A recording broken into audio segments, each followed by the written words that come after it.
Si vous avez des questions, en fait, la présentation se veut vraiment friendly. Là. Donc, si vous avez des questions à tout moment, vous m'arrêtez. Vous prenez la parole, parce que là, je ne vous vois pas à cause de ma configuration, mais vous m'interrompez, il n'y a pas de problème, vous me posez des questions, puis on regarde ça ensemble. Donc, aujourd'hui, je vais vous présenter un petit atelier sur ggplot2, donc qui est un outil, en fait, dans R, un package en R qui permet de faire des super beaux graphiques quand même assez facilement. Il y a une petite learning curve, là, une petite courbe d'apprentissage qui peut être intimidante une fois au début, mais on va essayer de démystifier tout ça là, pour que ce soit le plus simple possible. Et puis, donc vraiment, ça devrait bien aller. Donc, ce que je vais présenter, donc pourquoi s'intéresser à la visualisation de données, des grands aspects de la visualisation, puis pourquoi c'est important de faire des graphiques. Alors, on va rentrer après ça rapidement dans le vif du sujet. Donc, comment faire des graphiques basiques, là, très de base avec ggplot2. On va voir les histogrammes, des bar plots, par exemple, des scatter plots ou des diagrammes à ligne, des box plots aussi. Donc, souvent des trucs un peu plus descriptifs, des graphiques un peu plus descriptifs qu'on va faire pour explorer nos données. Puis après ça, bien, on va rentrer dans un autre thème, si on veut, c'est comment on fait pour modifier l'apparence des graphiques avec ggplot2. Donc, tout ce que vous serez souvent amené à faire, donc changer les couleurs, modifier les axes, comment faire des graphiques, ce qu'on appelle du face setting ou du small multiple, c'est-à-dire prendre un jeu de données, mais de le diviser en plusieurs panels automatiquement. OK, on va voir comment on peut faire avec ça.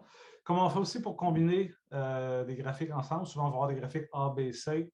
Donc, on peut les combiner ensemble. Et aussi, finalement, comment on fait pour exporter nos graphiques pour les exporter de manière efficace, pour être capable de les inclure dans, par exemple, dans les publications scientifiques ou dans un rapport, par exemple. Donc, la visualisation de données, vous avez peut-être déjà vu des graphiques qui ressemblent un peu à ça, qui est un peu le cycle de vie, si je peux dire, des analyses en sciences des données.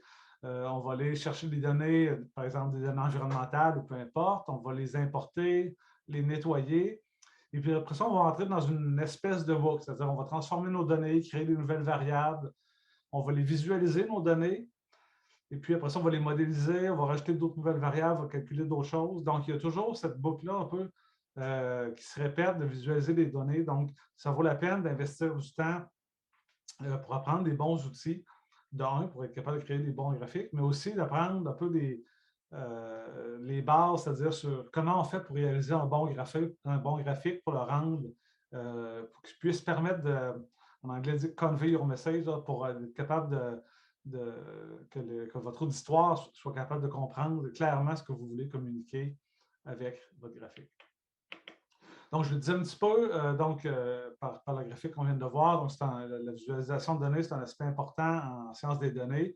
Ça permet de communiquer cette information-là de manière claire et efficace à la communauté.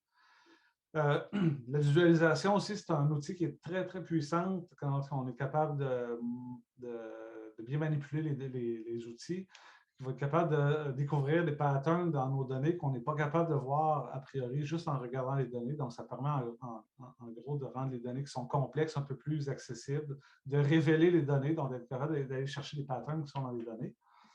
Et puis, il ne faut pas sous-estimer, en fait, l'importance d'être capable de faire de bons graphiques. Ça peut être une raison, si j'imagine que vous êtes tous un peu en sciences, à la maîtrise, doctorat, postdoctorat, peu importe. Ça peut être une des raisons de rejection d'un papier. Si les graphiques ne sont pas capables de supporter le message que vous êtes essayé de faire passer à votre auditeur, eh bien, ça peut être une raison qui se retourne contre vous, en fait. Et puis, comme je le dis, ou l'adage le dit plutôt, une image vaut 1000 mots. Donc, si j'aurais une des premières choses que je veux que vous reteniez aujourd'hui, c'est toujours plotter vos données. On va voir pourquoi tantôt. Ça permet vraiment de voir s'il y a des erreurs, des outliers, par exemple, dans nos données, qui serait impossible. C'est sûr que c'est un jeu de données avec une dizaine de lignes, donc tu peux voir s'il y a des valeurs aberrantes, mais à tout le moins, là, des graphiques de détection, de synthèse de données, c'est vraiment très important de les faire. Puis aussi, lorsque c'est possible, dans vos articles ou dans vos rapports, de remplacer les tableaux par des figures. Et je vous montre juste un petit exemple. Ici, j'ai un jeu de données. J'affiche seulement les quelques lignes. Donc, c'est, par exemple, l'étendue de la calotte glaciaire en Arctique, donc en kilomètres carrés. Donc, journalier, donc à chaque jour depuis 1978 jusqu'à aujourd'hui. Donc, si je vous présente un graphique, un jeu de données comme ça, un tableau, c'est difficile de vraiment comprendre ou de voir s'il y a des tendances. Okay? Donc, juste pour rendre ça un petit peu plus clair, donc on peut faire un graphique, par exemple ici, qui serait la couverture de glace entre 1978 et aujourd'hui pour chacun des mois de l'année. Donc, on voit qu'il y a une tendance, on est capable de découvrir des patterns qui sont dans nos données. Et on peut également faire d'autres types de graphiques. C'est exactement les mêmes données. Donc, ils sont présentés de manière différente. Par exemple, ici, donc chaque ligne grise pâle que vous voyez, c'est une année différente. Donc, au lieu de voir les évolutions un peu plus sur les 20 ou 30 ou 40 dernières années, mais là, on voit un peu plus les tendances saisonnières. Donc, à l'été, quand le couvert de glace est plus bas. Donc, vraiment les mêmes données, mais des visualisations différentes qui vont permettre de vraiment appuyer sur le message que vous voulez apporter à votre auditeur. Est-ce qu'il y en a qui ont déjà entendu parler du Datasaurus Dozen? Là, je ne vous vois pas. Tantôt, je vous disais que c'est a picture worth 1000 words. C'est 13 jeux de données-là ont exactement les mêmes propriétés statistiques. Donc, la même moyenne en X, en Y, la même variance, la même corrélation, il y en a d'autres. Donc, c'est seulement pour appuyer sur le fait que faire une analyse statistique, une analyse de corrélation, peu importe, on a des chiffres à la fin qui sortent, mais rien va être capable de donner une impression à votre lecteur mieux qu'une image. Okay? Donc, c'est tous ces jeux-là, données-là, même le dinosaure aussi, c'est pour ça qu'il l'appelle le Datasaurus, même le dinosaure aussi qui a dessiné exactement les mêmes propriétés statistiques que toutes les autres, les 13 autres 12 autres jeux de données. Donc, il y a différents types de visualisation qu'on peut généralement qu'on peut faire, en fait, basés sur le type de données que vous avez, mais aussi sur la façon que vous voulez partager votre message. Le but aujourd'hui, ce n'est pas vraiment de voir quel type de graphique est mieux pour tel type de données ou selon différentes circonstances. Donc, il y a vraiment plusieurs, j'ai vu un graphique que j'ai trouvé comme ça sur Internet, mais il y en a plusieurs qui vont permettre, vous pouvez consulter, c'est un peu une genre de clé qui permet de dire, bon, est-ce que j'ai des données catégoriques, continues, groupées, pas groupées, ordonnées ou pas ordonnées, qui va vous permettre de faire un choix sur le type de graphique à choisir. Cependant, donc, si je ne vous présente pas un peu comment faire, aujourd'hui, je vais plutôt vous présenter comment, c'est-à-dire je ne vous présente pas comment choisir le bon type de données nécessairement de graphique, mais je vais vous présenter les outils pour faire différents types de graphiques. Donc, on va s'intéresser à ggplot2. Si vous avez déjà fait du R, ce que j'imagine est le cas pour la plupart d'entre vous, ggplot2, c'est une librairie qui a été développée il y a plusieurs années qui permet de faire des super beaux graphiques.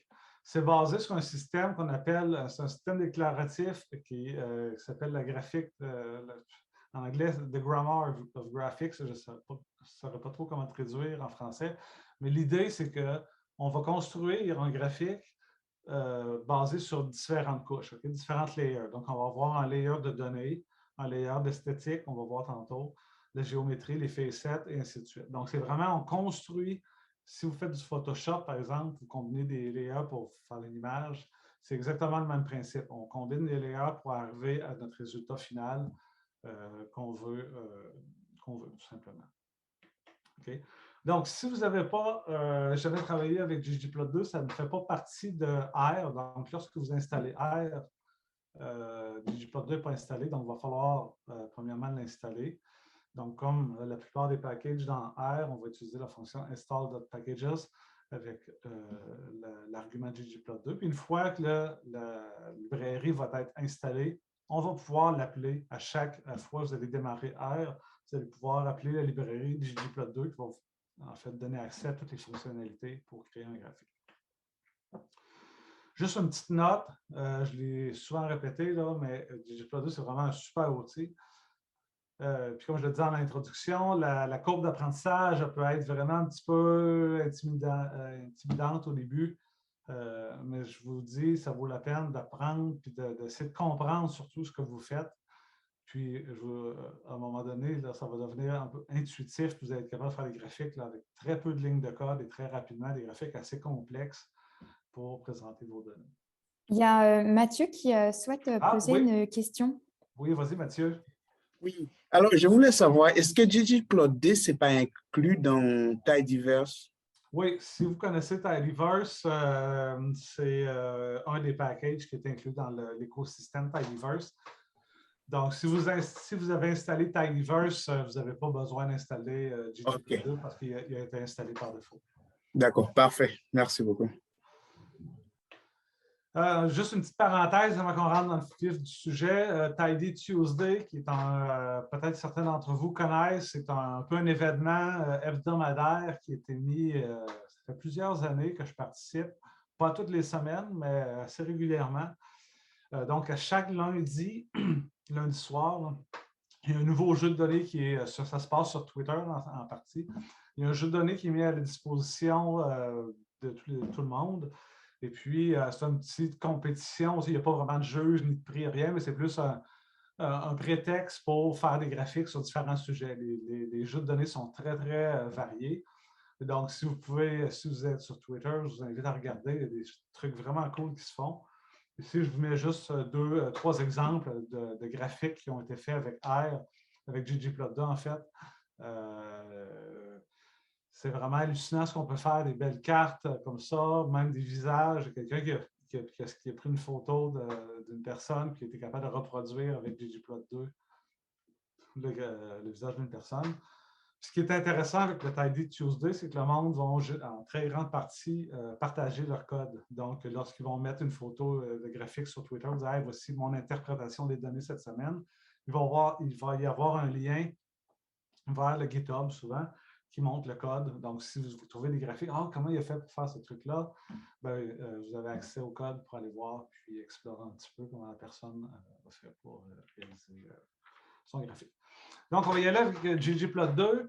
Vous avez peut-être déjà entendu parler de Palmer Penguins, les pingouins de Palmer, qui est un jeu de données là, qui est vraiment, depuis peut-être un an, quelques mois, vraiment très, très populaire pour faire des graphiques puis apprendre un peu même des statistiques ou le machine learning.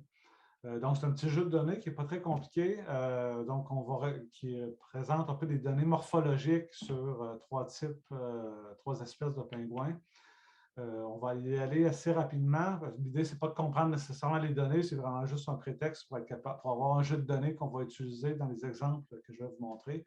Donc, c'est un jeu de données qui contient 344 lignes, dont 3 espèces de pingouins, et qui ont été mesurés sur 3 îles dans un archipel en Antarctique.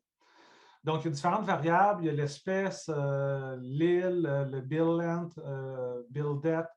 Donc, on voit ici, j'ai mis une petite illustration qui explique un peu c'est quoi ces différentes variables-là. La taille, le flipper length, la taille des nageoires, le poids des pingouins, le sexe et l'année à laquelle l'étude, le recensement a été fait. Okay, donc, on va utiliser ce jeu de données-là pour faire des graphiques. Si vous voulez y avoir accès, il y a un package qui existe. Donc, j'ai mis la ligne de commande si vous voulez installer ce package-là qui va importer automatiquement, qui va vous rendre accessible ces données-là à l'intérieur de R. Donc, si on regarde, donc évidemment, comme c'est un package, il faut faire l'appel à ce package-là pour avoir accès au truc. Donc, on va appeler librairie avec Palmer Penguins. Et si on regarde, donc rapidement, c'est ce que je disais, donc un jeu de données avec 344 lignes et 8 colonnes. Et puis, on voit que l'espèce, l'île, et le sexe sont des facteurs, et toutes les autres variables sont des valeurs numériques. Donc, voici là, la première ou la deuxième chose que je veux que vous reteniez aujourd'hui, c'est la structure de base pour construire un graphique avec ggplot2. Tantôt, je vous disais que c'était Grammar of Graphic, qu'on construisait un graphique en combinant différentes layers ou différentes couches. Et ces couches-là, on va les combiner vraiment simplement en utilisant l'opérateur plus. Okay? Donc, on fait une ligne de code, on rajoute le plus, on rajoute un deuxième layer, on fait plus, on rajoute un autre layer jusqu'à temps qu'on ait formé le graphique qui nous convienne. Okay? Puis la première ligne qu'on doit faire pour créer un graphique avec ggplot2, c'est d'utiliser la commande ggplot. Et le premier argument qu'on doit fournir, c'est le jeu de données dans lequel nos données se trouvent. Okay? Donc, on va dire data égale le data frame ou le jeu de données dans lequel se trouvent les données. Et on doit fournir un esthétique. L'esthétique, c'est la façon de dire quelle variable utiliser, en gros, quelle variable utiliser dans notre jeu de données qu'on veut afficher dans notre graphique. Et donc ici, si je veux faire un graphique avec des valeurs en X et des valeurs en Y, je vais lui dire X est égal au nom de la variable que je veux mettre en X et Y est égal à la variable que je veux mettre en Y. À ce moment-là, si j'écris seulement cette ligne-là, ggplot va afficher un graphique blanc. Parce que là, je lui ai dit, OK, je veux en X une variable, en Y une autre variable, mais je n'ai pas encore dit à ggplot comment je veux visualiser cette variable-là. Est-ce que je veux un graphique à ligne, un bar plot, un histogramme avec des points, avec un box plot, par exemple? Donc, ggplot ne sait pas encore à ce moment-là. Il sait juste quelles données je veux utiliser puis quelles variables je veux afficher sur les axes. Donc, on va rajouter une deuxième couche, un deuxième layer. Par exemple, ici, un geom point. Donc, geom, toutes les couches qui vont permettre de décider comment on veut représenter les données, soit les points, les lignes, et ainsi de suite. Ça commence tout par geom. Geom, ça veut dire géométrie. Okay?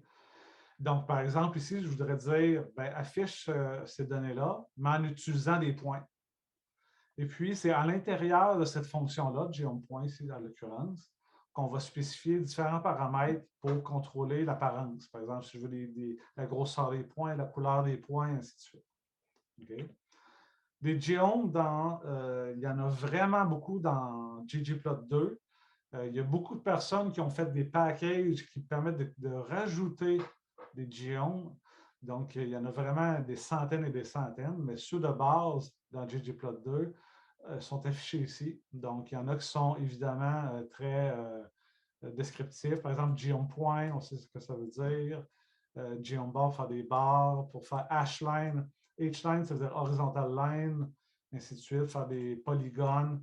Donc, tout ce qui commence par geom, si vous êtes dans RStudio, vous tapez geom, puis sur le tab de votre clavier, et il va vous sortir toute la liste des différents geomes que vous pouvez utiliser. Donc, on va commencer simplement. Donc, comment faire un graphique qui contient, par exemple, une seule variable? Mais ces graphiques-là, c'est essentiellement des histogrammes et des bar plots.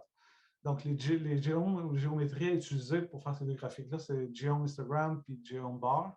OK? Donc, la différence entre les deux, c'est que pour un histogramme, c'est nos données qu'on veut afficher, c'est des données qui sont continues. Et lorsqu'on va utiliser geom bar, c'est qu'on va utiliser des données qui sont discrètes. OK? Donc, on va commencer, comme je l'ai dit tantôt, on va y aller doucement. Donc, je vous ai dit que la première ligne à écrire, là, ici, je l'ai mis sur 3 lignes, en fait, mais c'est une commande, c'est juste pour que ça rentre bien à l'écran. Donc, on va appeler la fonction ggplot. On va lui dire dans quel jeu de données nos variables se retrouvent. Donc, c'est notre jeu de données pingouin que je vous ai montré tantôt. Et puis, le mapping, donc ici, comme je veux faire un histogramme, j'ai seulement qu'une seule variable. Un histogramme, il y a une seule variable, c'est la variable des X. Donc là, ici, je veux faire un histogramme du poids de mes individus, des pingouins. Donc, je vais lui dire X est égal, puis je vais me donner le nom de la colonne de mon jeu de données que je veux faire afficher. Comme je disais tantôt, je n'ai pas encore spécifié de geom, donc ce que ggplot me fait, c'est un graphique vide. Il m'a seulement mis en X mes variables, parce que là, je lui ai dit que c'était mon body mass, mais je n'ai pas encore dit comment je voulais faire afficher cette variable-là. Et si je rajoute un plus avec un geom histogramme, bien, tout d'un coup, là, ggplot sait que je veux faire afficher mon histogramme. Je veux utiliser un histogramme pour visualiser les données que je lui ai dit. OK. Barplot, c'est exactement la même chose. Donc ici, tantôt, je vous disais que un histogramme, c'est pour des données continues, ce qui est le cas du poids des pingouins. Et par exemple, je voudrais afficher le nombre d'observations que j'ai par île. Donc, au lieu de mettre le poids en X, maintenant, je vais mettre l'île. Donc, l'île, c'est une chaîne de caractères. Je vous disais qu'il y avait trois îles dans lesquelles les données ont été prises. Et si j'utilise geombar, par défaut, ggplot va faire un décompte du nombre d'observations que j'ai pour chacune de mes classes. Donc, ici, en X, on voit que j'ai mes trois variables, c'est-à-dire mes trois valeurs possibles de ma variable île. Et puis, j'ai un compte, donc le nombre d'observations que j'ai dans chacune de mes catégories. Maintenant, on va aller dans d'autres graphiques qu'on fait souvent, donc des graphiques qui utilisent maintenant deux variables. On va regarder rapidement, donc geomcall, geompoint, geomline et geomboxplot, qui vont permettre de montrer des relations entre deux variables. On va commencer par un jeu de données que je vais utiliser, geomcall. En fait, geombar, c'était pour montrer un compte. Okay? Ce qu'on a vu tantôt avec les îles en X. Mais disons que je voudrais spécifier une variable en X, mais aussi une variable en Y. Donc, dans ce cas-là, on va utiliser une autre géométrie, geomcall. Et puis, on va être capable de spécifier donc en X une variable discrète et en Y une variable numérique qui contient la valeur qu'on veut montrer avec la grandeur de chacune des barres. Donc, pour ce faire, j'ai utilisé un autre jeu de données parce que je n'avais pas des données qui se prêtaient vraiment dans le jeu de données des pingouins. C'est un jeu de données Star Wars. Et puis, j'ai extrait pour ceux qui connaissent l'univers de Star Wars, j'ai extrait les personnages. Donc, j'avais un jeu de données avec différentes informations, couleur de yeux, couleur de cheveux, le sexe, ainsi de suite. J'avais la grandeur de chacun des personnages. Donc, j'ai extrait les caractères les plus grands en centimètres, donc les 20 caractères les plus grands. Et donc, comme là, je veux un graphique, ce n'est plus un décompte, mais je voudrais en X, par exemple, le nom du personnage et en Y, sa hauteur.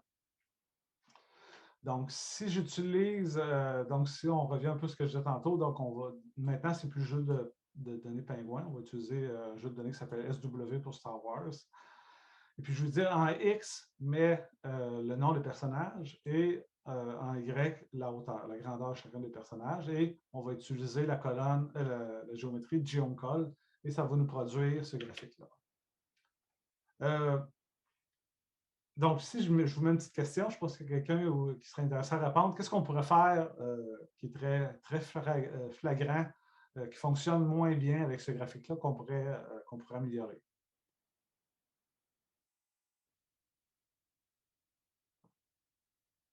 Bon, j'imagine que vous êtes un petit peu gêné, mais c'est qu'on voit là, déjà en partant, c'est que les noms des personnages, il y a beaucoup d'overlap, je ne sais pas comment on dit en français, de chevauchement.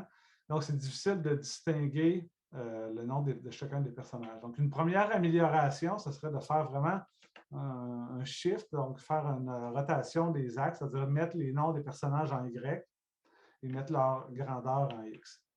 Donc, on va simplement faire le changement. Donc, en X, au lieu d'être le nom des personnages, on va mettre leur grandeur. Et en Y, on va mettre le nom des personnages. Tout simplement. Donc là, le graphique est déjà plus clair. Et si vous voulez vraiment être encore, de faire un graphique encore beaucoup plus appealing, là, plus intéressant, ben, ce qu'on pourrait faire, ce serait d'orienter, c'est-à-dire de faire un tri des personnages basés sur leur grandeur. Donc, de les placer en ordre croissant de grandeur ou décroissant. OK?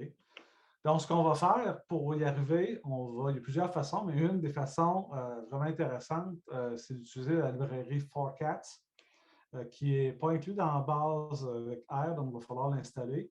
Si vous avez Tidyverse d'installer, puis vous chargez en mémoire Tidyverse, les fonctions de forecast vont être accessibles. Donc, vous n'avez pas besoin de les installer à part si vous avez déjà Tidyverse installé. Ce qu'on va faire, c'est qu'on va garder exactement la même forme de graphique ou de code pour faire le graphique. Donc, en X, on va avoir la hauteur des personnages, la grandeur des personnages, mais en Y, au lieu de mettre juste le nom des personnages, je vais utiliser la fonction FCT. FCT, ça veut dire facteur, reorder. Donc, je veux ordonner le nom de mes personnages en fonction de leur grandeur.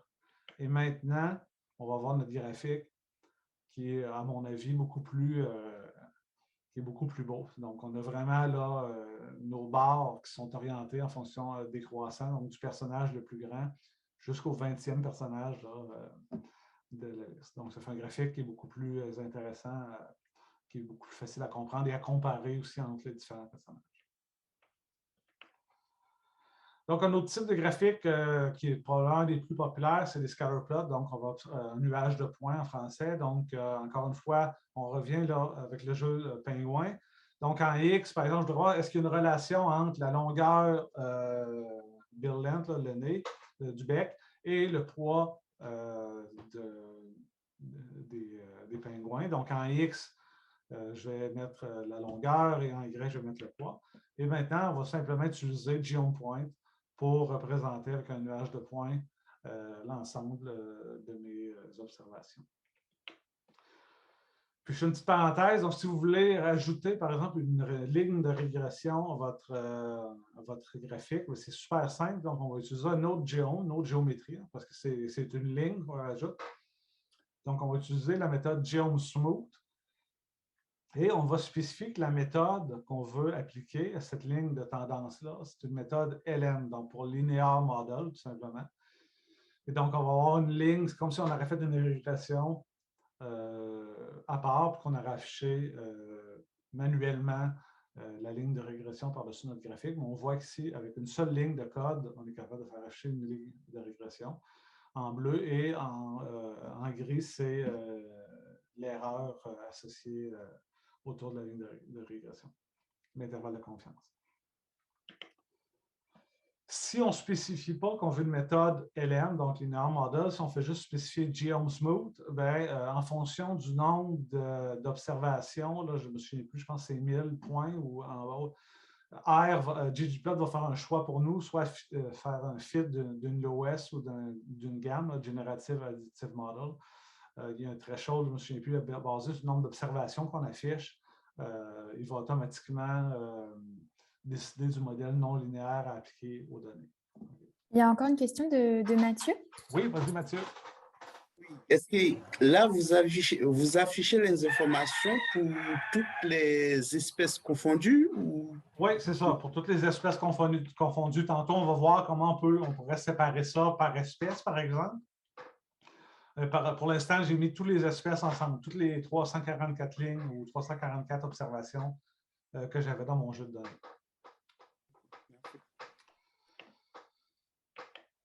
Donc, LinePlot, c'est exactement la même chose. Donc, je vais aller rapidement. Donc, au lieu de faire un GeoPoint, on va faire un GeoMline. Ici, ça n'a pas vraiment de sens, là, parce que souvent, les GeoMline, on va les utiliser lorsqu'on a des time series. Donc, en X, par exemple, une donnée temporelle, que ce soit des heures, des jours, des dates, peu importe. Donc, c'est juste pour vous montrer un petit peu qu'on peut changer l'apparence en utilisant GeoMline au lieu de GeoPoint. C'est exactement les mêmes données qu'ici, mais représentées qu'une ligne qui fait, comme je disais, pas trop de sens à ce moment-là. Donc, on va faire un autre type de graphique que vous allez souvent être amené à faire souvent, donc pour comparer, par exemple, des moyennes ou des écarts types entre différentes variables catégoriques. On va utiliser des boxplots. Donc, en X, pour un boxplot, il nous faut une variable catégorique, et en Y, il nous faut une variable continue. Donc, on va réutiliser le même jeu de données, pingouin. En X, donc, je donne une variable catégorique, donc une chaîne de caractères, c'est le cas. On va mettre l'île sur laquelle les mesures ont été faites.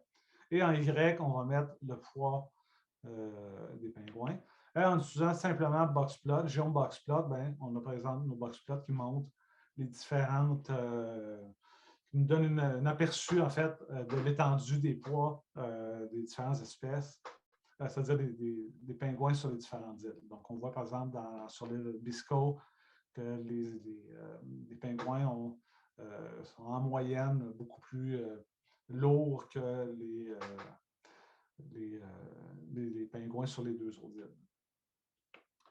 Encore une fois, ça pourrait être intéressant de trier, c'est-à-dire de mettre nos îles selon la moyenne de poids, donc de faire une gradation. Donc, on va encore une fois utiliser le FCT Reorder. Et donc là, je veux, donc en X, on veut réorganiser ou trier nos îles en fonction du body mass. Et puis ici, je vais utiliser un autre paramètre parce que j'avais des valeurs manquantes dans le jeu de données.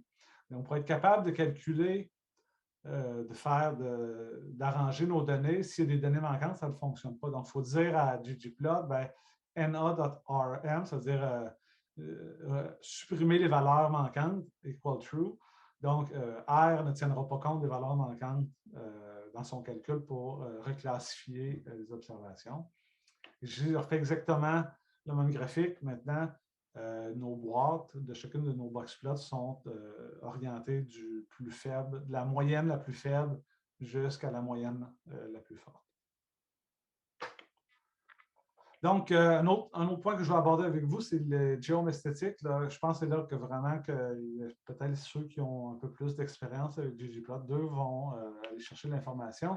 Donc, qu'est-ce que j'entends par géome esthétique? C'est vraiment tout ce qui est comment on modifie la forme, la couleur, la couleur de remplissage, la grosseur de chacun des géomes qu'on va utiliser pour faire afficher nos données. Par exemple, tantôt, j'avais appelé Geome Point tout simplement, donc j'avais un jeu de données, j'avais des points qui étaient affichés à l'écran.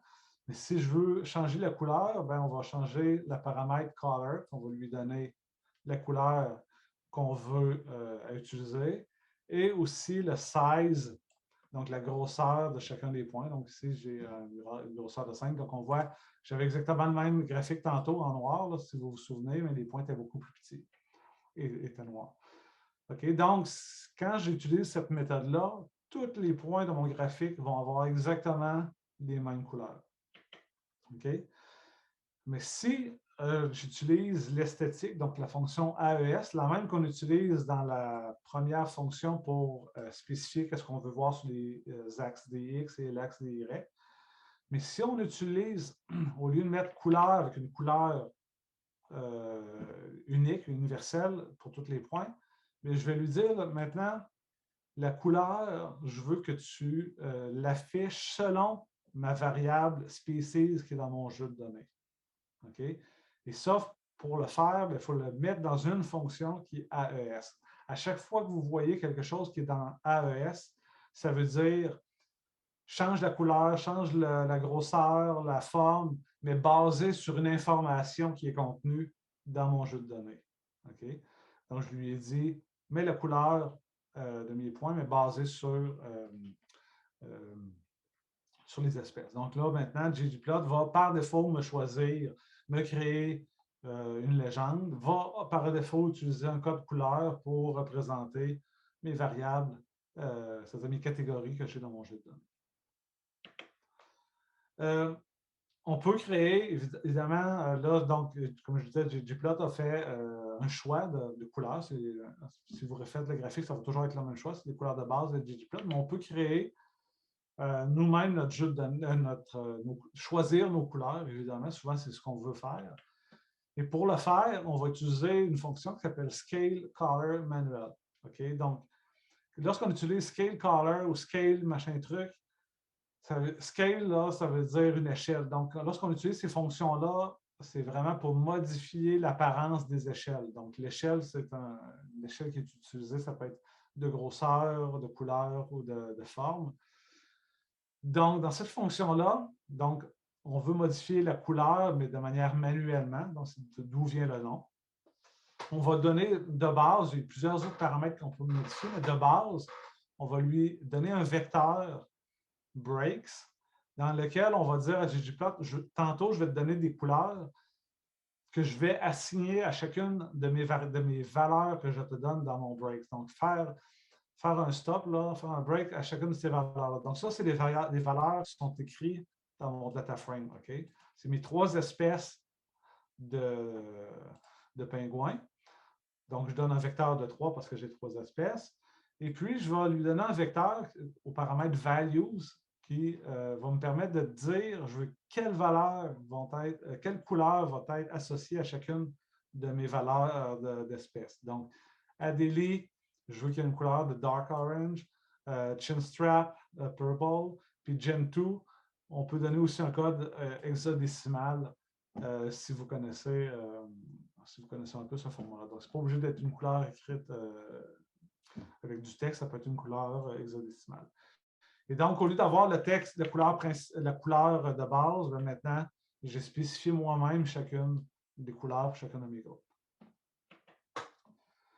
Je fais une petite parenthèse, encore une fois. Donc, il y a un super package que je vous invite à aller voir, qui s'appelle Palantir, qui, en fait, c'est une personne là, qui a fait un recensement là, vraiment exhaustif. Il y a plusieurs centaines. Comme je disais tantôt, beaucoup de personnes développent leur propre package pour apporter des compléments de ggplot2. Et beaucoup de personnes vont créer également des palettes de couleurs qui vont étendre les palettes de couleurs de base qu'avec ggplot2. Donc, je vous invite à aller voir le site web. Mais en gros, une fois que vous avez chargé cette librairie-là, vous avez un paquet de possibilités. Donc, la fonction utilisée, c'est Scale, Fill ou Color. On va voir dans un instant c'est quoi la différence. Hein. Paletteur, C pour Continuous dans ce cas-ci. Et puis, tout ce que vous avez à donner, c'est le nom du package qui implémente la couleur et le nom de la palette de couleurs. Okay? Si vous allez sur le site que j'ai fait, vous allez pouvoir voir, là, en fait, là, il y a vraiment, j'ai fait une grande page web là, qui montre toutes les couleurs qui sont disponibles, les palettes de couleurs. Tout ce que vous avez à faire, c'est de changer ici à l'intérieur pour avoir accès aux milliers de palettes de couleurs différentes qui sont inclus dans la librairie Palantir. Une petite mise en garde, faites attention au type de couleur ou d'échelle que vous allez utiliser lorsque vous mappez vos données. Donc, lorsqu'on utilise, donc, ça supporte, il y a Color et Color. C'est la version américaine, la version canadienne. Donc, les deux, c'est la même chose. C'est juste que les auteurs ont fait les deux variations d'écriture du mot couleur. C'est pour la couleur. Lorsqu'on utilise ce scale-là, c'est pour la couleur du géome, mais quand on utilise le fill, donc la couleur de remplissage du géome. Okay? Puis pour pour que vous compreniez bien la distinction entre les deux, ici, j'ai fait exactement le même bar plot qu'on avait vu tantôt pour les 20 personnages les plus grands de Star Wars. Donc, le fill, la couleur de remplissage, je lui ai dit que je voulais que ce soit la hauteur, la grandeur du personnage, et que la couleur, ce soit la couleur des yeux, une autre variable qui était inclue dans mon jeu de données. Donc, comme vous voyez, le fill, c'est vraiment la couleur de remplissage, donc à l'intérieur de chacune des barres, et la couleur, c'est vraiment le pourtour de chacune des barres. Okay? Donc, des fois, quand on veut essayer de changer des couleurs, par exemple, un point, une geom point, ce n'est pas la couleur fill, ça va être la couleur, le scale color qu'il faut modifier. Donc, si c'est un polygone ou une barre, on va utiliser le fill, la couleur de remplissage, mais sinon, ça va être simplement scale color. Même chose, donc là, on a travaillé avec les couleurs, mais on peut aussi changer, puis j'avais mis une grosseur de 5 tantôt avec notre graphique qui était tous nos points en rouge, mais si on veut que la grosseur des points soit variable selon une variable, selon une variable, mais dans notre jeu de données, on va encore utiliser la fonction AES, puis là, maintenant, au lieu de dire 16, par exemple, la grosseur égale à 5, mais je vais dire ma grosseur est égale à une variable, donc body mass. Donc, automatiquement, la grosseur des points va être ajustée selon le poids de chacune des observations dans mon jeu de données. Un autre petit point de faire attention, donc lorsqu'on veut utiliser, par exemple, pour faire soit du mapping, surtout pour la couleur, il y a vraiment une distinction à garder en tête. En fait, est-ce que notre donnée, notre variable qu'on utilise pour représenter la couleur, est-ce que c'est une variable qui est continue ou une variable catégorique? Okay? Par exemple, ici, je suis sur mon fameux graphique à nuage de points, donc body mass, bill length. Mais là, j'ai mis le geom point. J'ai dit, bon, ce serait intéressant d'avoir, au lieu d'avoir la couleur par espèce, comme on voyait tantôt, je voudrais avoir la couleur, l'année dans laquelle on a fait l'échantillonnage ou les mesures. Donc, la couleur soit ajustée en fonction de l'année d'échantillonnage. Si vous vous rappelez, donc l'année, c'est une variable qui est continue. Okay? C'est un chiffre, c'est une valeur numérique. Donc, ggplot, lui, ce qu'il va faire, c'est qu'il va faire une barre comme ça pour représenter notre légende. Donc, une barre continue qui met toutes les années, dans ce cas-ci, vu que c'est les années, donc une variable qui continue. Ça devient difficile à ce moment-là de faire une distinction précise entre les différentes couleurs. Donc, si vous voulez utiliser une variable qui est continue, mais que vous voulez la transformer en discrète, on va simplement utiliser la fonction factor, qui là va permettre de transformer notre variable numérique en un facteur. Et maintenant, c'est beaucoup plus clair. Donc, au lieu d'avoir un gradient de couleur pour représenter 3 années, ça ne fait pas vraiment beaucoup de sens, bien, on va utiliser factor. Donc, notre année qui était numérique va être transformée en facteur. Ce n'est pas tout à fait une chaîne de caractères, hein, mais vous pouvez voir ça comme ça. Et donc, maintenant, notre échelle, notre légende va contenir seulement les 3 variables, les 3 valeurs possibles pour l'année. Donc, maintenant, la distinction entre les points se fait beaucoup plus facilement. Donc, les axes et les titres, comment on fait pour modifier ça? Donc, on va utiliser une fonction qui s'appelle labs, okay, pour labels, qui est un acronyme, j'imagine. Et dans cette fonction-là, labs, on va modifier différents paramètres de titre de notre graphique. On est capable de modifier le titre général de notre graphique, le titre des axes X et Y, d'ajouter un sous-titre et d'ajouter un caption. On va voir la différence entre les deux dans un instant. Donc, principalement, le sous-titre, c'est un second titre qu'on va ajouter sous le titre principal et le caption, par défaut, est au bottom right, c'est-à-dire en bas à droite du graphique. Donc, je fais un graphique tout bête comme on a fait tantôt. Donc, en grec, en X, c'est-à-dire la longueur des nageoires, en Y, la longueur du bec et la couleur de mes points. Je veux que ce soit basé sur l'espèce. Et donc, comme vous avez peut-être remarqué depuis le début, le nom de mes axes en X et Y, c'est exactement le même nom qui est donné ici. Donc, ggplot va réutiliser le nom que vous avez dit. En X, je veux telle variable, bien, le nom de cette variable-là va apparaître comme titre des axes en graphique. Donc, on va utiliser cette belle fonction-là, labs, pour ajouter différents éléments à notre graphique. Donc, la fonction, c'est-à-dire labs avec le paramètre titles. Donc, c'est toutes des chaînes de caractères. Le subtitle, on voit que c'est ici. Le caption qui rajoute un petit caption ici en bas. Le X, le Y, puis la couleur. Donc, par défaut, même chose. Le titre de la légende, c'est exactement le nom. ggplot va réutiliser le nom qu'on a, ou la variable qu'on a décidé de prendre pour choisir la couleur. Donc, si on veut mettre un titre de légende plus intéressant, bien, on va modifier le paramètre color dans notre fonction labs. Okay. Pour changer les labels, souvent les personnes vont créer un graphique puis dire bon, je voudrais remplacer, par exemple, si c'est des longueurs en millimètres, je voudrais remplacer ces valeurs-là par d'autres valeurs. Donc, ici, ça ne fait peut-être pas beaucoup de sens, mais comment on se ferait? On va utiliser la fonction scale. Tantôt, je vous disais scale pour tout ce qui est les gradients ou les échelles. Donc, on va utiliser la fonction scale x continuous. Pourquoi continuous? Parce qu'en x, on a mis la longueur des nageoires, donc c'est une variable qui est continue. Si ce serait une variable qui serait catégorique, on utiliserait scale x discrete. Okay? Et un peu de la même manière qu'on a fait tantôt pour le code de couleur, on disait des breaks, donc j'avais un vecteur de 3 qui me donnait les 3 noms d'espèces, puis un vecteur de value qui me donnait les 3 couleurs associées à chacune de ces espèces-là. Un peu dans le même principe. Donc, je lui ai dit ici, par exemple, je veux des breaks, donc des arrêts à la valeur 180, puis un break, un stop à la valeur 220.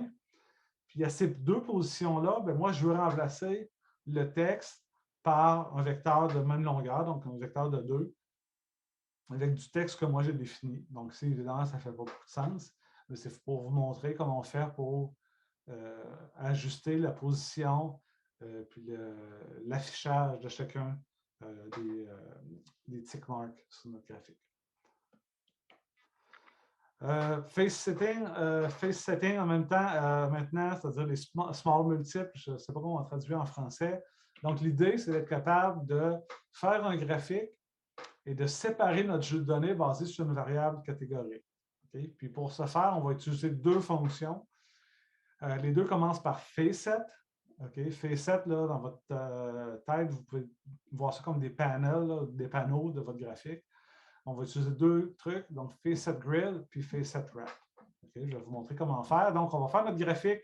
Un graphique, tantôt, là, je pense que c'est Mathieu qui posait la question. On va mettre toutes nos données ensemble.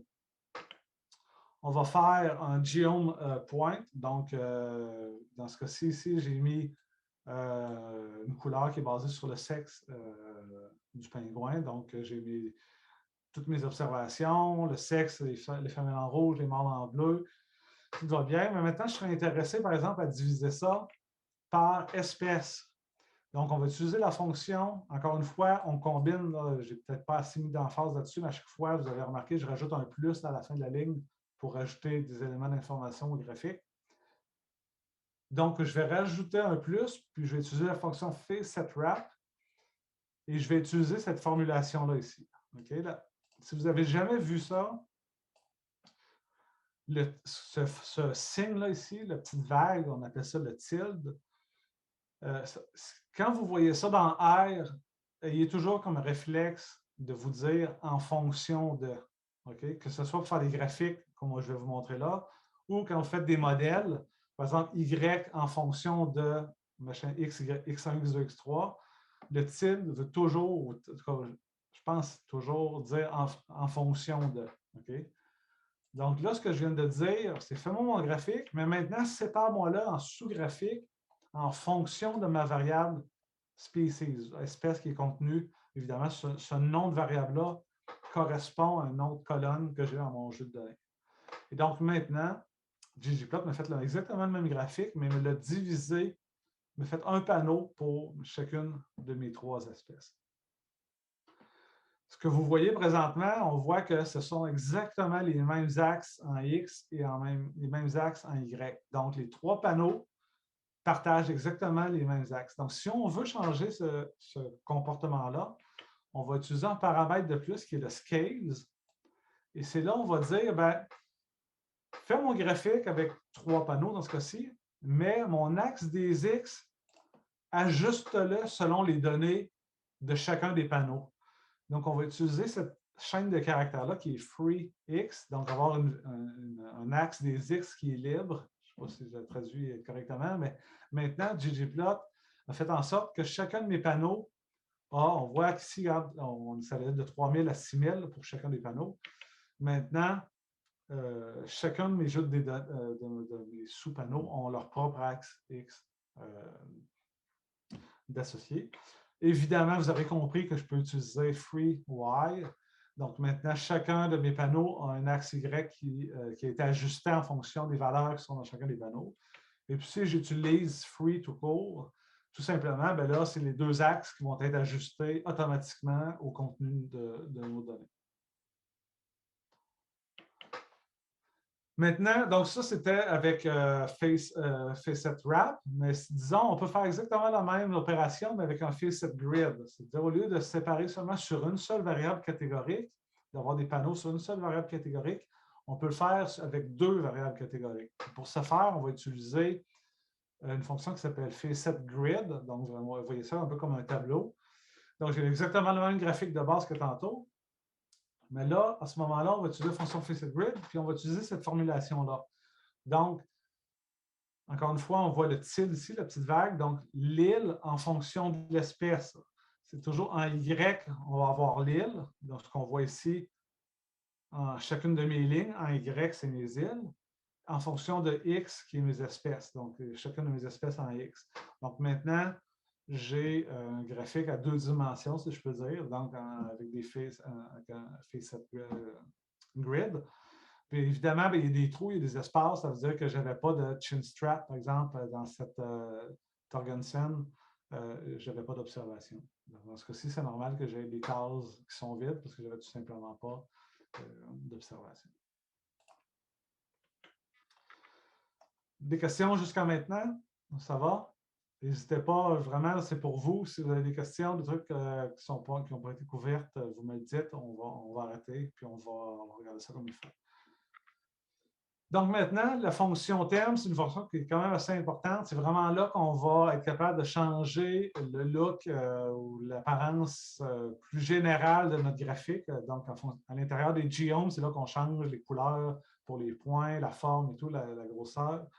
Mais si on veut changer l'aspect un peu plus général de notre graphique, on va utiliser la fonction terme. Il y a vraiment beaucoup de choses qu'on peut changer.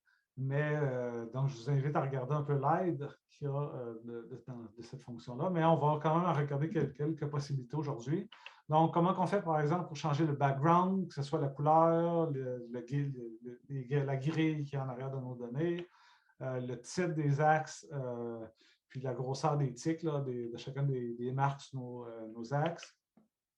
Comment on fait pour changer le titre des légendes, la position de la légende, puis on peut changer aussi l'esthétique des titres. Tantôt, on a vu la fonction labs. La fonction labs nous permet de dire qu'est-ce qu'on veut afficher, le titre, par exemple, le sous-titre, ainsi de suite. Mais si je veux changer la police de caractère ou la couleur de la police de caractère, on va faire ça avec la fonction terme. Okay. On peut changer également les marges de notre graphique. Donc, on va partir avec un graphique que j'ai appelé P. Donc là, l'idée, c'est que je ne répète pas le code pour faire ce graphique-là. Je veux partir seulement avec le graphique pour expliquer correctement la fonction terme. Donc, il y a beaucoup de termes qui sont built-in dans R, dans ggplot2. Je vous en montre quelques-uns ici. Par exemple, thème BW pour black and white, thème light, thème gray, dark, void. Il y en a plein. Mais il y en a vraiment beaucoup d'autres dans les mêmes packages là, que je parlais tantôt qui donnent souvent des palettes de couleurs. Bien, beaucoup de monde vont développer des propres thèmes. Okay? Donc, si je vous en présente deux packages qui sont quand même assez populaires, GG10 Themes puis GGPubR. Donc, ces packages-là ne sont pas installés. Si vous les installez, je vous ai indiqué les commandes pour le faire. Puis, encore une fois, ben, c'est un peu la même chose. Donc, on peut utiliser vraiment beaucoup de types de thèmes qui sont prédéfinis par la communauté d'utilisateurs de R. Okay? Donc, il y en a pour tous les goûts, il y en a vraiment beaucoup. Maintenant, donc je disais comment on fait pour changer la position position de la légende. Donc, par défaut, tous les graphiques que j'ai faits depuis tantôt, la légende est positionnée à droite au milieu du graphique. Okay? Donc, on va utiliser notre fonction terme, encore une fois, comme je disais, dans laquelle on va modifier beaucoup de paramètres pour changer l'apparence du graphique. Et on va utiliser le paramètre legend.position, donc la position de la légende. Et on peut spécifier une chaîne de caractères pour indiquer l'endroit où on veut faire afficher la légende. Donc, par exemple, top au-dessus, left à gauche, bottom pour en bas. Okay? Donc, vraiment, avec ces trois paramètres-là, c'est-à-dire ces trois chaînes de caractères, on peut contrôler la position de la légende. Donc, encore une fois, avec thème, on va changer l'apparence par exemple, les titres, les couleurs, tout ça. Donc, on va voir un peu certains exemples. Puis, pour modifier la plupart de ces éléments-là, on va avoir besoin d'une autre fonction, okay? D'un ensemble, je devrais dire, d'un ensemble d'autres fonctions qui commencent toutes par element, barre de soulignement, quelque chose. Okay? Puis, il y en existe 3. Il y en a d'autres, mais essentiellement 3. Donc, il y a element rect. Donc, lorsque vous voulez modifier quelque chose, que soit des bordures ou des backgrounds, donc rect, vraiment comme un rectangle. Element line, si vous voulez modifier quelque chose qui représente une ligne, par exemple le grillage de votre graphique, la longueur de chacun des tics ou des marqueurs sur vos axes X et Y. Puis element text, si vous voulez modifier quelque chose qui a rapport à l'esthétique au texte. Okay? Donc ici, la grille, par défaut, avec le thème que j'ai choisi, j'ai une petite grille qui est pâle en arrière, qui est assez discrète, mais si je veux modifier, par exemple, la grosseur ou la couleur de ma grille, donc je vous disais tantôt, on va modifier un paramètre, mais on va utiliser une fonction élément de quelque chose. Donc, vu qu'on veut modifier des lignes, ici, une grille, on va utiliser instinctivement, vous devriez comprendre qu'on va utiliser la fonction elementLine. Donc, je vais utiliser ma fonction thème, dans laquelle je veux modifier un paramètre qui est le panel.grid. Ça, malheureusement, il n'y a pas de secret, il faut l'apprendre. C'est quel paramètre qui va me permettre de modifier l'apparence. Donc, ici, pour la grille, c'est panel.grid. Et je vais utiliser la fonction elementLine, puisque la grille, c'est composé de lignes. Et puis, à l'intérieur, c'est là que je vais modifier les paramètres. Donc, je veux que mes lignes aient une grosseur de 3 et une couleur rouge. Donc c'est pas super beau comme graphique, mais c'est pour vous montrer un peu comment on fait pour modifier. Si je veux modifier les tics, donc les barres, les marqueurs qu'on voit ici, là, vis-à-vis chacune des titres ou du texte de mes 2X, on va encore utiliser la fonction theme. Maintenant, au lieu d'être grid.panel, panel grid, ça va être x axis d'optique, donc les tick marks de notre graphique. Encore une fois, c'est des lignes, donc je vais utiliser la fonction elementLine. Je veux une grosseur de 2, donc l'épaisseur de ma ligne, et je veux une couleur bleue. Donc, chacun de mes marqueurs maintenant a été modifié. Maintenant, donc évidemment, je ne peux pas tout vous montrer. Il y a vraiment, vraiment beaucoup de choses qu'on peut modifier, l'esthétique des graphiques. Si vous voulez, vous pouvez me contacter à peu près n'importe quand sur Slack. On se fait une petite réunion vite, là, 10 minutes, puis je peux vous montrer, donner des petits trucs ou vous orienter vers les fonctions à utiliser pour faire des graphiques. Mais je veux quand même aborder d'autres petits sujets. Donc, comment on fait pour grouper ou combiner des graphiques ensemble? Il y a plusieurs façons, il y a plusieurs packages ou librairies qui permettent de le faire. Mais un qui est vraiment intéressant, c'est Patchwork, qui va permettre d'être capable de faire des montages ou des superpositions de graphiques là, quand même assez compliquées avec assez peu de lignes de code. Okay? Donc, Patchwork, évidemment, n'est pas installé dans R, donc vous allez devoir l'installer par vous-même. Donc, je vous donne les commandes ici pour le faire. Et si vous voulez l'utiliser, bien évidemment, il va falloir l'appeler au début de à chaque fois que vous allez redémarrer R ou RStudio. Donc, je vais faire 3 graphiques pour vous montrer, ou 2 graphiques, c'est-à-dire pour vous montrer un peu comment on peut faire d'arrangement de graphiques. Donc, je vais faire un premier graphique qui montre un peu, donc on revient avec nos pingouins. C'est des histogrammes que j'ai surimposés un par-dessus l'autre, qui montrent un peu la distribution de poids en grammes de chacune des espèces. Donc, comme on le voyait tantôt avec les box plots, mais qui est ici représenté un peu différemment, on voit que l'espèce Gentoo, c'est l'espèce qui est la plus massive, la plus pesante. Un deuxième graphique, donc j'ai calculé certains petits trucs, là, par exemple le nombre de la proportion d'œufs par jour du mois que chacune des espèces pondait. Donc, on pourrait analyser par la suite, si vous voulez, un peu plus l'aspect scientifique qui pourrait y avoir derrière ça. Donc, j'ai ces 2 graphiques-là. Et donc, lorsque vous avez la librairie Patchwork d'installer, ben, c'est vraiment super simple. Donc, on a créé 2 graphiques. Mon premier graphique que j'ai appelé P1, mon deuxième graphique que j'ai appelé P2, okay, pour plot 1, plot 2. Et on va utiliser l'opérateur pour les combiner de manière horizontale. On va utiliser l'opérateur plus, tout simplement. Donc, je lui dis, je veux mon graphique 1 plus mon graphique 2.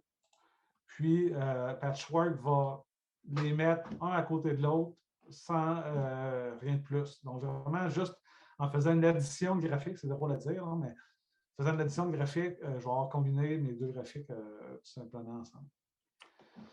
Pour les combiner de manière verticale, maintenant, ben, au lieu d'utiliser le plus, on va utiliser l'opérateur de division, tout simplement. Donc, on va remplacer le plus par une division. Maintenant, nos graphiques vont être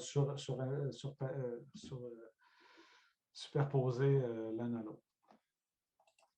Et on peut faire des arrangements beaucoup plus complexes en utilisant un peu la même chose que des mathématiques, c'est-à-dire en utilisant des parenthèses pour donner l'ordre d'arrangement de chacun des graphiques. Donc là, je vais prendre mon P1 plus P2 que je mets entre parenthèses. Donc ça va me créer une première ligne avec mes deux graphiques. Puis je veux une troisième ligne qui contiendrait, par exemple, une répétition. Ici, ça ne fait pas trop de sens, mais c'est pour vous expliquer. Donc, une répétition de mon premier graphique. Donc, une première ligne que je divise par une autre graphique. Donc, maintenant, j'ai un arrangement qui est un peu, qui n'est pas égal. Là. Deux graphiques en haut et un seul graphique en bas. Je vois que Mathieu a une question. Oui, j'ai dit, est-ce que ça, c'est pas la même équivalent au bar plot Stekid? Excuse, je ne comprends pas la question. Oui, en fait, ces gens de graphes, cette combinaison, est-ce que c'est pas équivalent des bar plots dans Gplot aussi? Mais là, on parle de. Là, vous voulez dire combiner des graphiques ensemble? Oui, parce qu'en fait, j'ai créé une graphique comme ça parce que je voulais calculer donc, une abondance relative, c'est-à-dire en termes de proportion. Donc, pour faire une telle graphique, avec ggplot, j'utilise seulement la barre plot. Donc, j'arrive à combiner. Donc, bon, c'était trois variables. Mais j'ai vu, c'est presque pareil. Mais là, ici c'est deux graphiques différents. Je ne suis pas certain de comprendre. Est-ce que vous parlez de ce graphique-là ici en bas ou de l'ensemble de mes deux graphiques ici? En fait, en bas, c'est les En résultats bas, de c'est un là-haut. bar plot. C'est tout simplement un bar plot que j'ai fait. Ah, d'accord, Oui, d'accord. excusez-moi. Oui, en Oui. fait, ça, c'est un bar plot que j'ai donné deux variables, trois variables. Ici, c'était mes trois espèces. C'est vrai que je ne l'ai pas montré. On pourrait faire un exemple là, tantôt si vous voulez. Là, ça se fait en deux lignes de code. C'est que mon bar plot, au lieu d'avoir, donc en X, j'ai mis mes jours du mois. Et en Y, j'ai calculé un pourcentage relatif de quantité d'œufs qui ont été pondus, qui ont été collectés par les chercheurs. Et puis, donc, évidemment, ça donne 100% tout le temps. Et puis, ce 100%-là, ben, j'ai fait un calcul pour le diviser entre les espèces. Ah, OK. D'accord, d'accord. Donc, c'est ça. Donc, ce que je disais, c'est qu'on peut combiner les graphiques.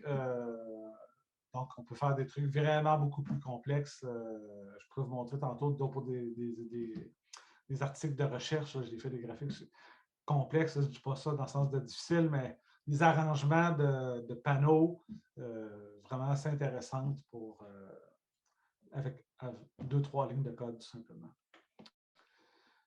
Comment on fait pour ajouter des labels? Donc, souvent dans les publications, donc on va vouloir identifier, par exemple, A, B, C, D, ainsi de suite, donc chacun de nos panneaux. Donc, lorsqu'on a fait, donc on va utiliser la fonction plot annotation, qui vient encore une fois dans le package Patchwork. Donc, on va faire notre combinaison de nos deux graphiques. Donc, comme je viens de le dire, en utilisant la division, c'est que je veux mes graphiques un par-dessus l'autre. Et dans la fonction plot annotation, on va utiliser un premier truc qui est tag level. Puis la façon qu'on spécifie, si on veut des chiffres ou des lettres, ou plutôt des lettres capitales, qu'on dit, des lettres majuscules, on va écrire un A majuscule comme ça. Et si je voudrais un A et un B minuscule, je vais simplement remplacer avec un A minuscule. Okay? C'est la façon que la personne qui a développé le package a utilisé pour qu'on détermine si on voulait des lettres majuscules ou minuscules. Et si je veux un titre global, tantôt on a vu avec la fonction lab, je pourrais avoir des titres pour chacun de mes sous-graphiques, mais si je veux avoir un titre global à mon arrangement de graphique, on va encore utiliser ça dans la fonction plot annotation. Donc, avec le paramètre title qui va me permettre d'avoir un titre global pour mon graphique. Oui, Mathieu, est-ce que tu as le même de tantôt ou c'est une autre question? Non, je n'ai pas de question.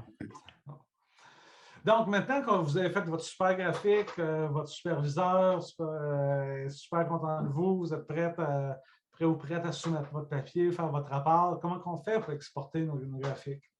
OK? Je vais vous parler de deux types de graphiques que vous devriez connaître, donc les graphiques de type vecteur ou les graphiques de type raster. La différence entre les deux, c'est que les graphiques de type raster, c'est lorsque vous prenez une photo avec votre appareil photo, votre téléphone cellulaire, c'est de type raster. Donc, votre image est composée de petites cases, là, si je veux résumer rapidement. Et chacune des cases, j'ai une valeur RGB, là, rouge, bleu et vert, qui va nous permettre de construire une image, donc comme une matrice de couleurs. C'est ce qu'on voit ici en bas. Donc, chacun des petits carrés, ce qu'on appelle des pixels. Avec des graphiques de type vecteur, bien, au lieu que l'information soit représentée à l'aide de pixels, c'est plutôt composé à l'aide de pattes, okay? Je ne sais pas comment on dit en français, là, mais de segments. Okay? Et la différence, en gros, c'est que lorsqu'on a un graphique de type vecteur, on peut agrandir à l'infini sans perdre de résolution. Donc, ici, c'est une image d'une bouteille d'un dessin qui a été fait, que vous pouvez trouver sur Wikipédia. Donc, si je fais un zoom sur une certaine partie de mon image, si l'image a été sauvegardée en format raster ou bitmap, donc on voit vraiment que ça devient pixelarisé, puis du point qu'on n'est même plus capable de lire ce qui est écrit à l'intérieur sur l'étiquette. Si je sauvegarde en format vectoriel, bien là, on voit que c'est super sharp, là, crisp. Donc, on ne perd aucunement la résolution. On peut agrandir, faire un zoom à l'infini sur notre graphique. Donc, je vous parle de ça parce que les graphiques, si vous exportez les graphiques en format raster, regardez avec ce que le journal va demander, mais souvent, la résolution, donc on peut jouer avec, si c'est un graphique de format raster ou bitmap, on peut jouer avec le DPI, qui est le dot per inch, donc le nombre de points ou de petites cases de pixels qu'on a par pouce, donc des inches qu'on a dans notre graphique. Généralement, les journaux scientifiques vont demander des graphiques qui ont une résolution moins de 300 points par pouce. Okay? Donc, vous pourriez quand même peut-être vous dire, ben, tant qu'à ça, je vais me faire toujours des graphiques de type vecteur, puisque je peux zoomer, puis c'est la meilleure résolution possible. Mais dépendamment du type de graphique que vous avez, ça peut faire des fichiers qui vont être extrêmement volumineux, okay? Prendre beaucoup d'espace sur votre disque dur. Par exemple, si vous faites des cartes géographiques qui contiennent beaucoup d'informations ou des graphiques en 3D avec des surfaces qui ont beaucoup d'informations, dans ce cas-là, si vous faites des graphiques vectoriels, il faut faire attention. Ça peut créer des fichiers qui sont très, très gros, puis vous ne serez pas capable d'exporter ça dans Word, par exemple, par la suite, ou d'importer ça plutôt dans Word par la suite. Donc, lorsqu'on veut sauvegarder notre graphique avec ggplot, ben, on va utiliser une fonction qui s'appelle ggsave, donc tout simplement. Donc, on va se créer notre graphique, par exemple, ici, un graphique tout simplement, donc peu importe qu'est-ce qu'il représente. Je l'ai assigné une variable P pour plot. Et ggplot est assez intelligent qui va être capable de distinguer le type de format de fichier qu'on veut sauvegarder. Est-ce que c'est un format vectoriel ou un format raster? Simplement avec l'extension du fichier qu'on va lui demander de créer. Okay? Donc, la première chose, on va utiliser la fonction ggsave. La première chose à lui donner, c'est l'emplacement où on veut sauvegarder notre graphique. Donc, l'emplacement sur votre disque dur, dans le dossier de votre projet, vous êtes en train de travailler. Et là, vous allez donner, évidemment, si je voulais, donc le format vectoriel, il y en a plusieurs formats, mais les plus populaires, c'est PDF, EPS ou PS. On va dire, ben, si j'ai plusieurs graphiques de créer, on va lui dire lequel on veut sauvegarder. Par exemple, ici, c'est le graphique P. Si on n'en fournit pas, si on ne donne pas de PC, ggplot va prendre le dernier graphique qui a été créé en mémoire pour le sauvegarder. Et par la suite, on peut spécifier la largeur puis la hauteur de notre graphique. Par défaut, ce sont des valeurs qui sont en pouces. Donc, les valeurs que j'écris ici, c'est les valeurs par défaut. Donc, si vous ne modifiez pas ces paramètres-là, ça va être 5,97 puis 4,79 pouces pour la largeur et la hauteur. Okay? Si vous voulez utiliser le format raster, ben, c'est exactement la même chose. Il y a une petite différence, c'est que, comme je disais tantôt, vu qu'on est en format raster ou bitmap, par défaut, la résolution est vraiment faible. Je pense que c'est 72 dpi, ce qui est vraiment insuffisant pour faire des graphiques scientifiques pour publication. Donc, si vous voulez modifier la résolution, c'est avec la fonction, avec le paramètre DPI que vous pouvez rajouter à la fonction ggSafe. Ce paramètre-là n'a absolument aucune incidence sur les formats vectoriels. Comme je disais tantôt, le format vectoriel n'est pas basé sur une matrice de pixels. Donc, vous pouvez l'écrire si vous voulez, mais ça ne changera absolument rien à la résolution faite si vous utilisez un format vectoriel. Un petit mot, donc ça fait 1h15. Donc ça fait un petit... Oui? Il y a Guillaume qui a une question. Ah, OK, merci, parce que je ne vois pas. Parfait. Merci. Vas-y, Guillaume. Oui, bonjour. En vrai, ma question, c'était à propos de la taille en fait, du graphique. Il faut tout le temps nous-mêmes décider la taille du graphique, ou est-ce qu'il y a une façon où R pourrait décider une taille, on va dire, optimale, pour que le graphique ne soit pas déformé ou... Les valeurs que j'ai écrites ici, c'est les valeurs par défaut. Donc, si vous ne les écrivez pas, ces valeurs-là, R va réutiliser exactement ce que vous voyez à l'écran. Et ces chiffres-là peuvent vous paraître un peu étranges, mais c'est simplement le golden number, c'est le ratio du nombre d'or. OK? Donc, c'est un ratio pas scientifiquement, mais c'est un ratio que la communauté, que le monde s'entende généralement pour dire qu'il est pleasing to eyes, qui est, je cherche mes mots, désolé en français, qui est appealing, comment on dirait bien ça, qui est plaisant à l'œil. OK? Donc, c'est un ratio de 1 point quelque chose, si vous faites la division ici. Donc, généralement, on ne veut pas des graphiques carrés, on veut des graphiques qui sont un petit peu plus allongés que hauts. Et puis, donc, la communauté, donc, on s'est rendu compte avec le temps que ce ratio-là, c'est un ratio qui généralement donne des beaux graphiques. Ça ne marche pas toujours, mais généralement, c'est ça. Donc, ce que moi, je fais, c'est que, évidemment, si j'ai un graphique qui a beaucoup d'informations, puis j'ai besoin que la taille soit beaucoup plus grande, mais je vais spécifier une largeur, par exemple, 10 pouces de large. Et puis, ma hauteur, bien, je vais utiliser 10 multiplié par, ou divisé ou multiplié par 0, le nombre d'or. Donc, je vais toujours quand même essayer d'avoir un peu ce ratio-là, largeur-hauteur, pour essayer. Tu sais, il n'y a pas de. ggplot ne fera pas te proposera pas, en fonction de l'arrangement, si on met plusieurs sous-graphiques ensemble, les valeurs par défaut de ggplot, lorsque vous allez sauvegarder votre graphique, ça va faire un graphique qui est vraiment tout pris, que ça ne sera pas beau.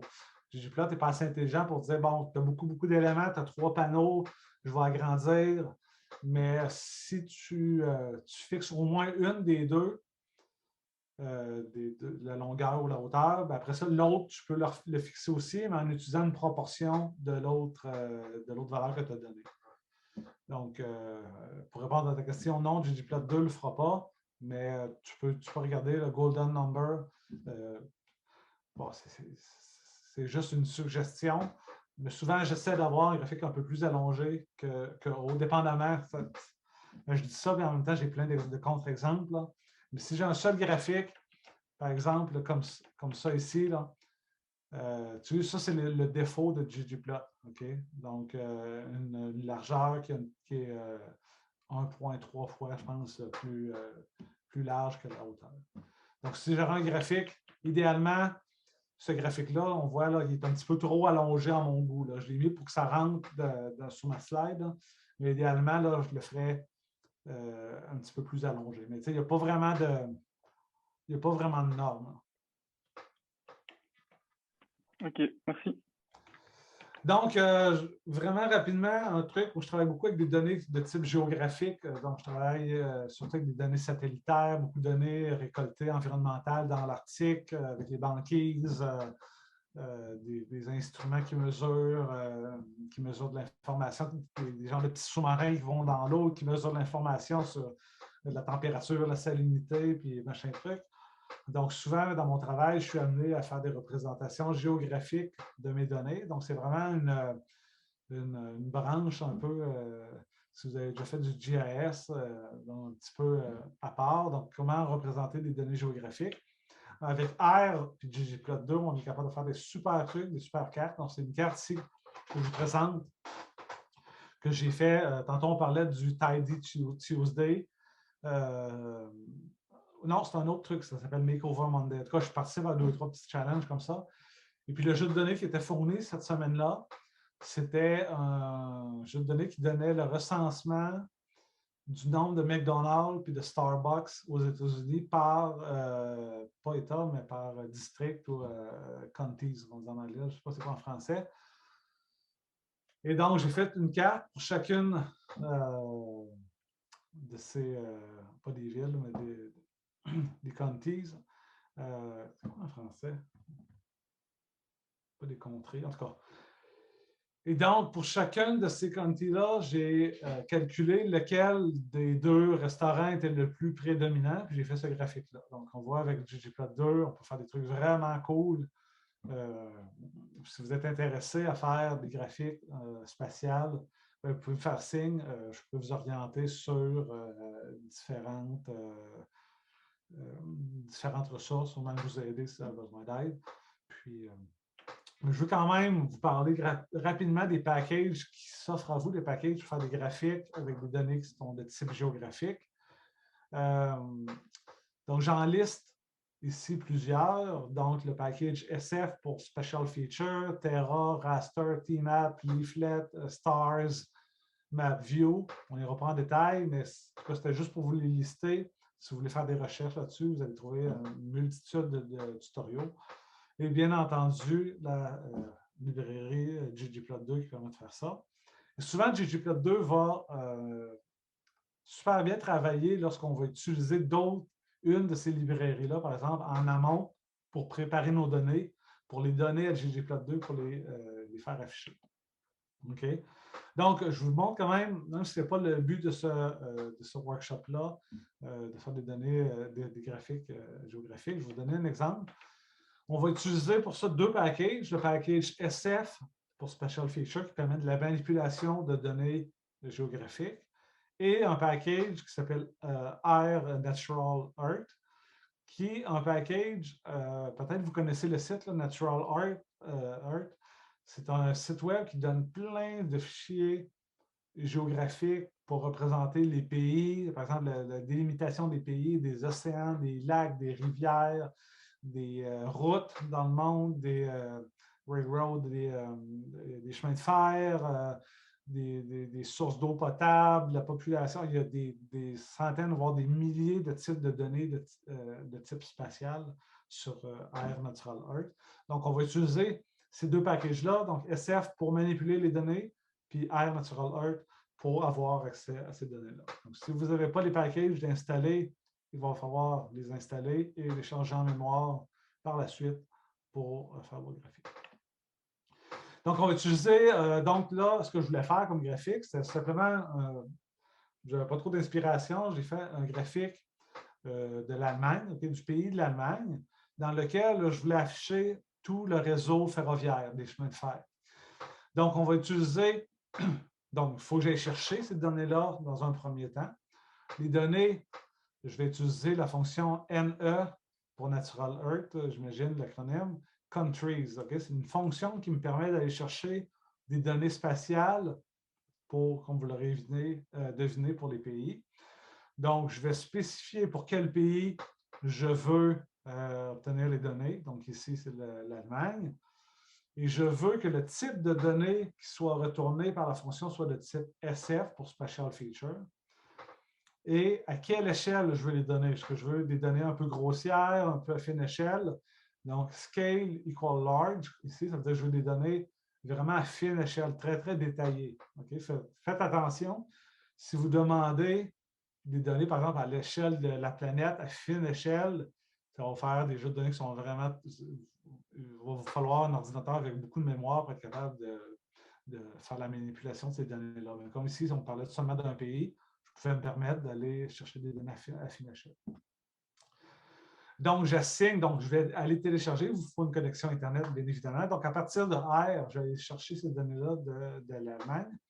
Je me suis créé une nouvelle variable que j'ai appelée Germany.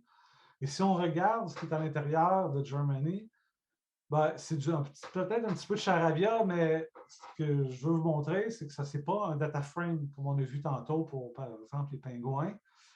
C'est un autre type de données. Ce n'est pas un data frame, c'est un type de données spatiales. Puis si on fait afficher le contenu, bien, ça va nous donner un petit peu un overview, une petite présentation de à quoi ressemblent nos données. Donc, ça nous dit que c'est des données de type polygone avec le X-min, Y-min, X-max, donc le bounding box, c'est-à-dire les coordonnées des 4 coins de mes données spatiaux, la projection géographique qui est utilisée, avec tous les paramètres pour la projection géographique. Je ne vais pas entrer dans le détail, mais ça nous permet de savoir un peu de quel type comment nos données vont être représentées sur une carte. Et puis, donc là, on a utilisé R Natural Earth pour aller chercher les données. Mais si vous avez des shapefiles, si vous ne savez pas c'est quoi, ce n'est pas grave. Mais ceux qui le savent, qui ont des données que quelqu'un vous a données ou vous avez téléchargé sur Internet, vous pouvez utiliser la fonction stread du package SF pour charger des données qui sont localement sur votre ordinateur. Okay. Et donc, là, je ne vous montre pas l'autre ligne de commande, mais donc, j'ai été chercher dans un premier temps les données pour afficher l'Allemagne, et puis j'ai été chercher aussi les données pour le Railroad, pour le réseau ferroviaire que j'ai appelé Railroad. Et donc, je me suis créé un graphique ggplot au début vide. Hein, vous avez vu que là, je n'ai pas spécifié de X puis de Y. Tout simplement parce que vu que c'est des coordonnées géographiques, c'est implicite ou explicite peut-être, ou implicite, qu'en X, je veux que ce soit mes longitudes et en Y, je veux que ce soit mes latitudes. Donc, je n'ai pas besoin de le spécifier. Et comme là, je veux faire afficher des données géographiques, mais au lieu d'utiliser GeomePoint ou GeomeLine, GeomeBoxPlot ou machin truc, mais là, vu que je vais utiliser un nouveau Geome qui s'appelle le Geome SF, encore une fois, Special Feature, je vais lui dire Data equal Germany, donc dans quel jeu de données mes données qui sont organisées spatialement sont contenues. Puis ici, je lui dis size, donc la grosseur du trait et la couleur du trait. Et là, donc si je fais ça, ça m'affiche une carte. Et puis là, j'ai rajouté un autre layer qui est le Railroad. Et puis donc, c'est ce qu'on voit ici à l'intérieur. Donc, c'est tout le réseau ferroviaire de l'Allemagne. Donc, on voit qu'avec une ligne de code pour aller chercher les données de la forme de l'Allemagne, du pays, une autre ligne pour aller chercher les données ferroviaires, puis 3 lignes de code ici. Donc, pour un total de 5 lignes de code seulement, j'ai été capable de me créer une carte qui est déjà, évidemment, on peut tout changer, mais qui est déjà une carte qui est déjà très intéressante là, pour visualiser nos données. Donc, évidemment, je ne peux pas tout parler de ggplot2, c'est fou comment il y a beaucoup de choses qu'on peut faire. Il y a des super beaux cheat sheets qui sont disponibles sur Internet. Il y a le lien ici en bas si vous voulez cliquer pour les obtenir, qui va vous permettre de vraiment visualiser rapidement quel type de géome, par exemple, que je devrais utiliser si je veux faire un diagramme à bande, un diagramme avec des area ici, c'est un peu petit, là, mais dot plot, histogramme, des affaires qu'on a vues ensemble. Puis il y a un petit aperçu du graphique qui permet qu'on peut exécuter, qu'on peut créer avec les différents géomes. Là, je vous montre juste une page, mais je pense que le cheat sheet a 5-6 pages. Là, puis il y a la même chose pour les couleurs, les titres et tout. Donc, à peu près tous les paramètres que vous pouvez changer. Donc, ça peut vous donner une petite aide-mémoire sur comment changer les différents paramètres de votre graphique. Donc, ce que je veux que vous reteniez aujourd'hui, c'est qu'évidemment, ça peut paraître intimidant, ggplot2. Prenez le temps. Si vous n'avez jamais travaillé avec ggplot2, je vous conseille vraiment, vraiment de l'apprendre. Allez-y doucement en faisant des graphiques. Regardez ma présentation, il y a plein d'autres présentations, de tutoriels en ligne. Allez-y doucement, un graphique, une variable, deux variables. Comment je ferais pour changer mon texte, changer la couleur. Je veux que tous mes points soient de la même couleur, que la couleur soit basée sur une variable à l'intérieur de mon jeu de données. Donc, allez-y doucement. Et puis, j'espère que vous avez appris certaines choses aujourd'hui. Si ce n'est pas le cas, ben, je vous ai mis trois faits scientifiques que vous pourrez lire à temps perdu. Et puis, donc, merci d'avoir été là. Puis, je suis disponible pour répondre à vos questions si vous en avez. Donc, voilà. Merci beaucoup, Philippe. Est-ce qu'il y a des questions pour Philippe? C'est le moment de lui poser, n'hésitez pas. Moi, j'ai une question. Oui. C'est à propos, en fait, là, pour l'instant, enfin, pendant toute la présentation, si je ne me trompe pas, on a tout le temps utilisé des colonnes. Enfin, je sais pas comment expliquer, mais en gros, on utilise tout le temps les données à partir des colonnes, mais on peut aussi le faire à partir des rangées, des rows. Par exemple, est-ce que tu aurais un exemple? J'essaie de voir. par exemple, moi, j'ai une base de données avec des colonnes. Dans les colonnes, c'est tous des patients différents. Et dans les rangées, c'est tous des gènes différents. Donc, par exemple, est-ce que je pourrais, par exemple, regarder, et c'est l'expression des gènes. Donc, est-ce que je pourrais, par exemple, regarder l'expression d'un gène à travers tous les patients? OK. Oui, donc par exemple, je sais pas, je voudrais par exemple faire un Ce que tu pourrais, si je comprends bien, c'est quand, par exemple, en ligne, tu as gène 1, gène 1, gène 1, puis on est à gène 2, 3, 4, 5, et ainsi de suite. Oui. Puis tu voudrais seulement visualiser les gènes 1, par exemple, pour tous tes patients, c'est ça? Voilà, c'est ça. Oui, donc tu voudrais faire un graphique par gène, par exemple, ou… Oui, c'est ça. Donc, par exemple, donc les valeurs, ce sont des valeurs numériques, donc qui représentent l'expression du gène. Et ce serait comparer, du coup, l'expression du gène entre tous les patients, enfin, en fonction de chaque patient, quoi. Oui, ce qu'il faudrait faire, tu as deux options. Soit tu crées des graphiques, tu filtres en amont. Avant de faire ton graphique, tu filtres pour garder seulement, par exemple, mes gènes, mon gène numéro 1, peu importe.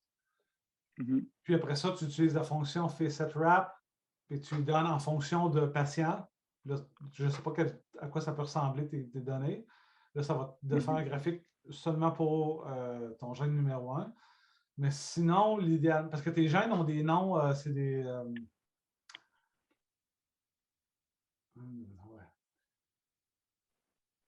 Non, je suis vraiment pas certain de comprendre tes données. Si tu veux, est-ce que tu as des données? Tantôt, on peut regarder ça ensemble si tu veux, ou un autre moment. OK. Juste pour être certain que je ne dis pas de niaiserie, là, pour être certain de bien comprendre comment tes données sont arrangées, parce que j'hésite. Peut-être que ça vaudrait mieux de transposer tes gènes qui sont en ligne, de les transposer en colonne, ou peut-être pas non plus. Je ne sais pas. Si tu veux, je t'inviterais, si tu es capable de préparer un petit jeu de données, là, genre juste 4-5 lignes, ou un subset, ou peu importe où on le fait ensemble interactivement pour regarder. Là. La meilleure façon d'organiser tes données pour que ça soit efficace avec ggplot2. Parce que soit tu utilises le Facet pour lui dire en fonction du gène, ou soit tu filtres en amont pour dire, regarde, je fais un graphique, puis regarde-moi juste mon gène numéro X. Ça, je ne connais rien là-dedans, mais fait comme ça, je ne suis pas très sûr de comprendre comment tes données sont organisées, mais si tu veux, fais-moi un signe, puis on regarde ça ensemble. Ça peut être tantôt, ça peut être un autre moment que tu veux faire. OK, mais je n'ai pas encore beaucoup commencé avec ggplot2, mais je vais peut-être essayer tout seul de mon côté, mais si j'ai un problème, alors je viendrai vers vous alors. Oui, ça me fera plaisir de t'aider, il n'y a pas de problème. OK, super, merci beaucoup. Est-ce qu'il y a d'autres questions pour Philippe?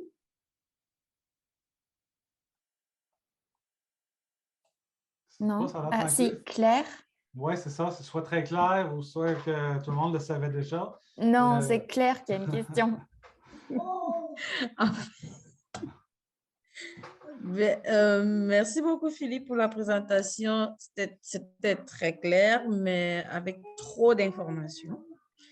Donc, moi, en fait, ce que je voudrais savoir, c'est le LM que tu as ajouté. Je ne me souviens plus, c'était à quel niveau quand tu nous as parlé d'une ligne, quand si on utilise une ligne pour montrer la tendance. Oui, Tu te oui, le souviens? géome LM. Oui, le LM. Ouais. Est-ce que là, c'est un package ou bien? Non, Parce c'est que- inclus, si je m'en vais ici, comme ça. Oui, c'est Non, ça. ça Quand c'est il inclus en avait dans. J'ai essayé d'être explicite là, à chaque fois que c'est un package qui est pas inclus. Là. Donc, Geom Smooth, ça fait partie de ggplot2. Donc, vous pouvez utiliser cette ligne-là avec seulement le package ggplot2, vous n'avez pas de problème. Puis, il faut bien spécifier méthode LM. Hein. Comme je disais, si on ne le spécifie pas, on utilise Geom Smooth comme ça va être une courbe un peu smoothée, c'est-à-dire soit une gamme ou un LOS qui va permettre, qui va être affiché. Donc, souvent ce que le monde est intéressé à faire afficher, c'est une ligne, une régression linéaire. Donc, il faut vraiment ne pas oublier d'utiliser méthode égale LM pour.